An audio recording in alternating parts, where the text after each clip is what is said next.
Welcome back, everyone, to the GOATcast podcast, where you get a weekly dose of NBA talk from the past, present, and the future. If you haven't already, please like and subscribe to the channel. Help a small channel out. Help us grow.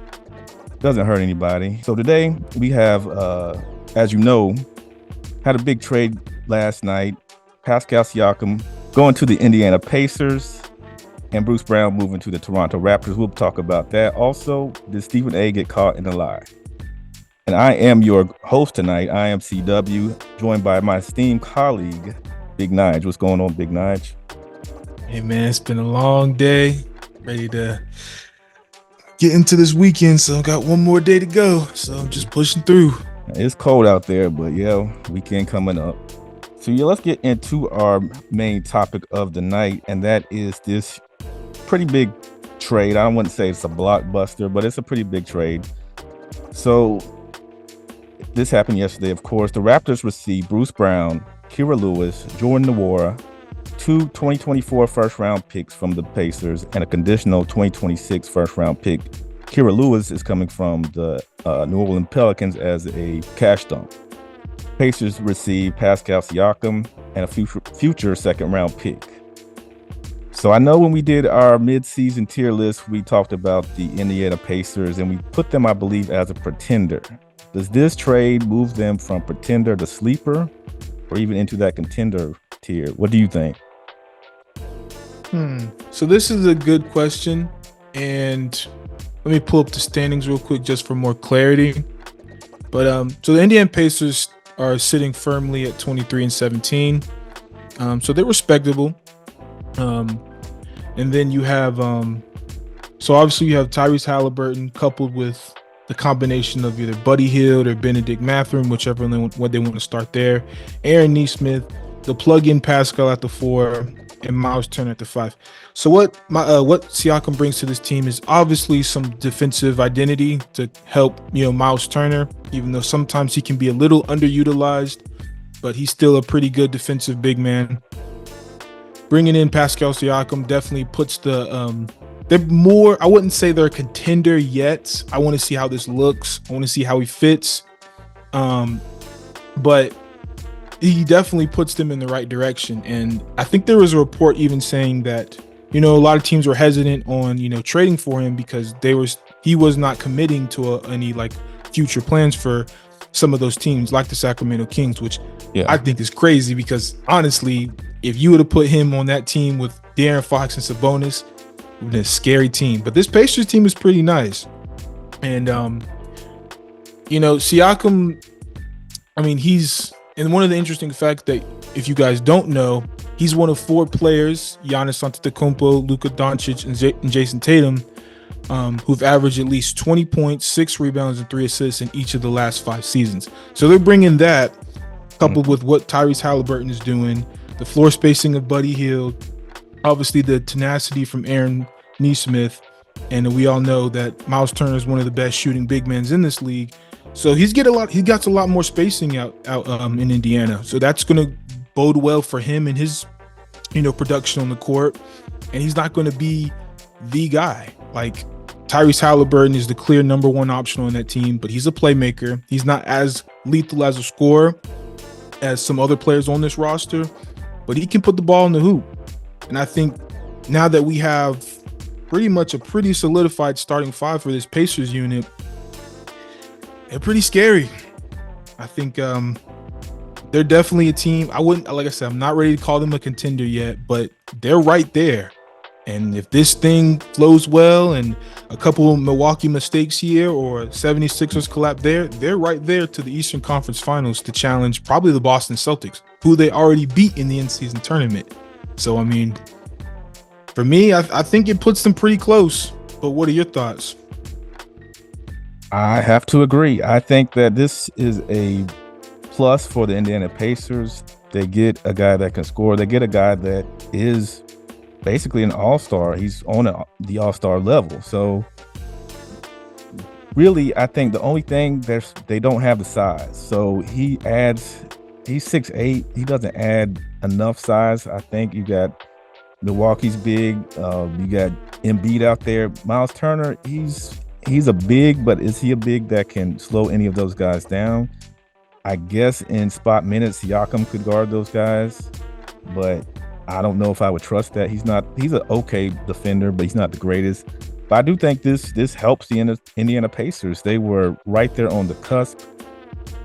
I would think they need one more move. I just think they need a big to really solidify them as a true contender, but they're sneaky good. And we saw that in the NBA Cup where they took down the Boston Celtics. They got to the finals. I mean, the Lakers kind of exposed them, but I don't know if they righted those wrongs that where AD and those guys really tore them up, torched them. But I mean, they get something out of this. Pascal Siakam's a solid player. He can score for them. Like I said, he can defend in spot minutes. There's a lot of spacing on the floor. They got shooters. He can shoot somewhat. He's a 31% from three, so he's not terrible. I mean, it's below average, but he can make it every now and then.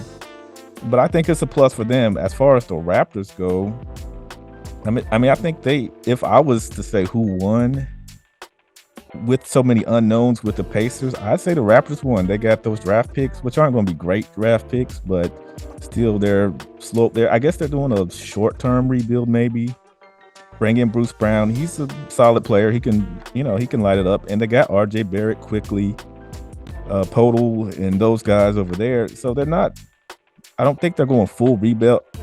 Scotty Barnes, of course, but I think they're putting pieces around Scotty to really make him to elevate him some. So they got some veteran pieces, some solid pieces around him.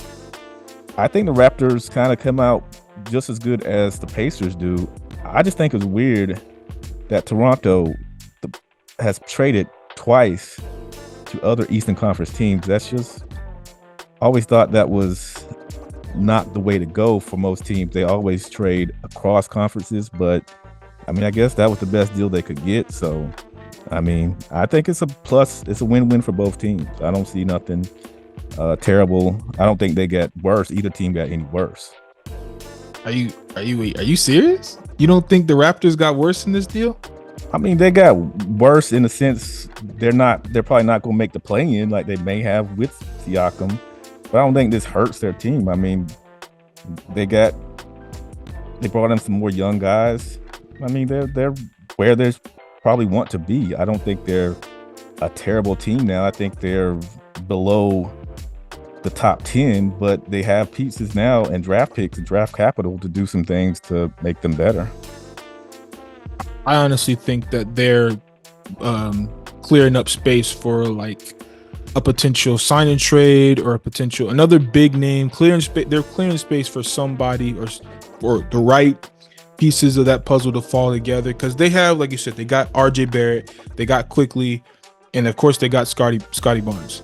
Yeah. With that young nucleus, I think they're saving. Like I don't even think they'll keep Bruce Brown. Like I think maybe he plays this year and maybe gets shipped off somewhere, like maybe gets flipped for something else. Like I think this is just the building block, similar to what New York's been doing lately, like getting that foundation together when adding OG Anunoby.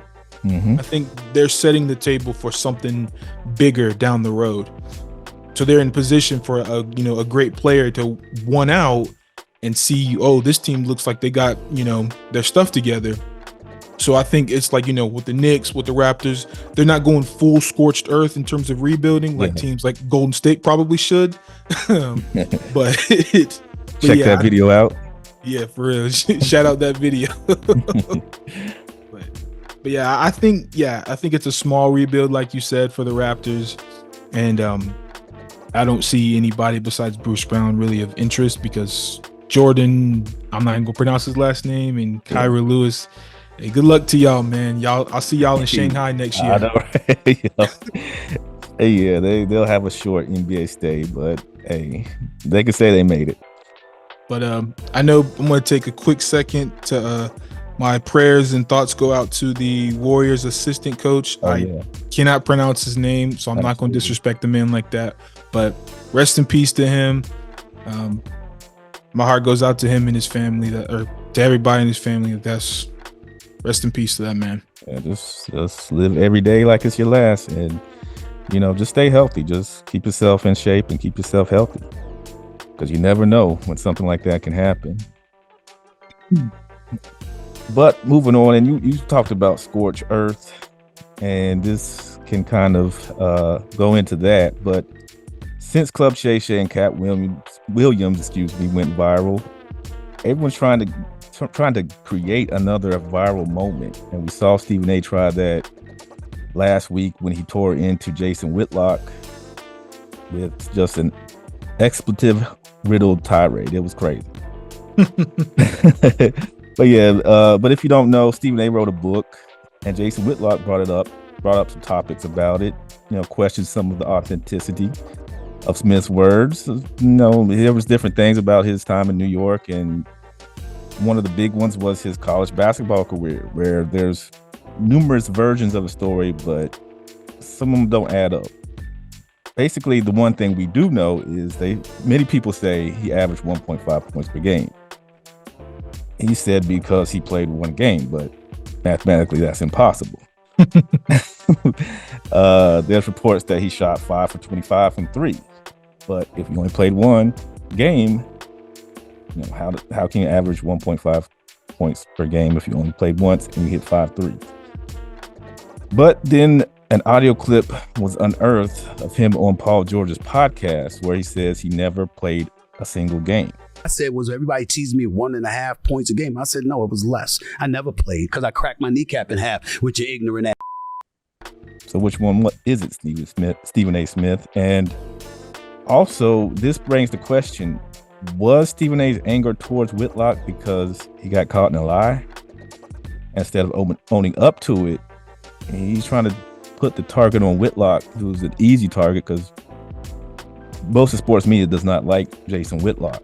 So he's trying to I guess, pivot from his possible college basketball career, to now making Jason Whitlock the villain. So is Stephen A. just trying to save face with this tirade that he's going on with Jason Whitlock? What do you think? Yeah, so a couple things with this. Clearly, these two grown men do not get along with each other whatsoever. That much is a fact. And I think this whole little beef goes back to long before, this specific scenario. Because, both of them have been on record talking, crazy about one another, Stephen A. has even called him this man worth less than a cockroach. Ouch. You got obviously, when Jason Whitlock was going in on Stephen A.'s straight shooter book, every time Stephen A. talks about that book, he speaks of it in very high regard. Mm-hmm. And Jason Whitlock had a whole 30 to 45 minute video of just basically eviscerating it, going through different inconsistencies, like you brought up the 1.5 points per game. Again, that's not statistically possible. That's just no. If you played one game, how do you average 1.5? And he was making valid points. He was going in about his school schedule and the fact that he was saying he was working at a Barnes and Noble, but then he had to go through all these different places in New York, and it's you can't go to all these places within the day, still make it to class, still do a 2-hour basketball practice, and then say you studied for 5 to 6 hours a day. Like he said, it just doesn't make any sense, right? And as a former college student myself, I was looking at it with some raised eyebrows too. So Whitlock wasn't making bad points there. Now, granted, he did later on keep continuing to, belittle Stephen A. Smith and basically call him a liar, which is the worst thing you can call somebody in, the sports media podcast zone. And, of course, that prompted Stephen A. to say, there's one particular person who remained nameless, but I will not deny it. I think he is a fat, no good expletive who I despise to the core. So clearly there's no love lost there. I still think this beef goes a little bit further back. I don't really know what started it, but it is surely going scorched earth, like I said. And what would break the internet? Put these two in the same podcasting era, like you saw Cat Williams and Shannon Sharp. But instead of having it where obviously it's more peaceful between Shannon Sharpe and Cat Williams, let them get what's off their chest in person. Somebody record it, keep them, a safe distance away so the fisticuffs don't fly, and let's see what dirt comes out. You have to have a mediator for that. There's no way to leave these two brothers in there by themselves.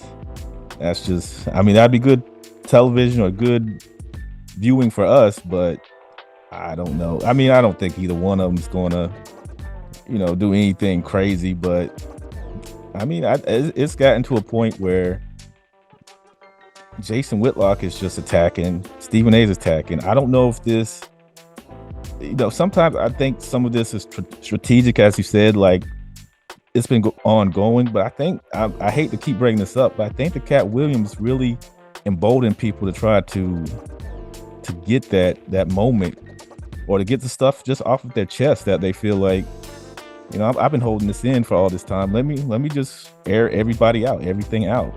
And I think that's where we're at with those two. And it's making some pretty good podcasting. I watch Stephen A stuff every now and then. It's Stephen A. There's only so much you can take of him by himself. I don't watch Jason Whitlock because I'm not a big Jason Whitlock fan, but the guy did make some good points, some valid points, and I think it's gotten people talking about him. I think people are starting to veer over to his side and see what's going on there. So, it's good business for both of them. Will there be a resolution? I doubt it. Not in this day and age, but if it makes money, it makes sense. So they're going to keep on doing this just to get those clicks and get those views. So with that said, that's all we have for tonight. Do you have anything further for this week? No, not really. Obviously, be safe out there. Definitely keep your ears up. Stay locked in on your phones, because this trade deadline is, it's something serious. We had the third round of All-Star voting, pretty much the same as it was last time. So I think we'll know pretty much who's going to be a starter for the most part, based on the fans. But of course, we still have the media and the players to vote. So we'll see how that goes. I think Tyrese Maxey is getting, I just don't know. I don't know why fans are just not clinging to him. He's not, and maybe he's just not a household name, but the fact that Trae Young is beating him by so many votes is just ridiculous to me. But hey, what do I know? I'm just interested to see what the rosters look like so I can see and start my predictions on who's going to win. That's going to be interesting, since we're going back to East and West instead of Team LeBron versus Team Durant or Team Curry or whichever. So I think it's going to be good. I'm definitely interested to see how the West and East stack up against each other. When we had our previous video, like probably a month ago, East versus West, and I told you West was better. So come on! We'll get to see who's actually right. We'll see. We'll definitely see. We'll see. I got to see the names on the roster before I can. Don't deviate now. You said East. I just said the East got the better teams. I don't know about the better players. All right. So if they got the better teams, that means that them as a conference would beat the Western Conference. So I want you to stand on it. Don't back off your point now. You better stand 10 down. All right, 10 toes down on it. Because I'm standing tall for the West. So you better stand for the East. We've got the soon to be two-time MVP and Giannis. So come on, what y'all gonna do against us? We got some boys for them. We got enough to slow them boys down. AD ain't gonna do nothing. Got old Yoke gonna do some damage. He gonna make them work on the other end. You saw what Embiid did to Yoke the other night. So and what did Embiid and who did Embiid say was the best player in the league? That'd be Mr. Nikola Jokic. We will see in February. I forgot what date the All-Star game is, but we will see sometime in February if this goes down, because the East will reign supreme as usual. But we gonna have to put something on that. I gotta have something to harp back on for that. We can put something in, and please comment what you guys think. Who do you think, East or West? What y'all got? West.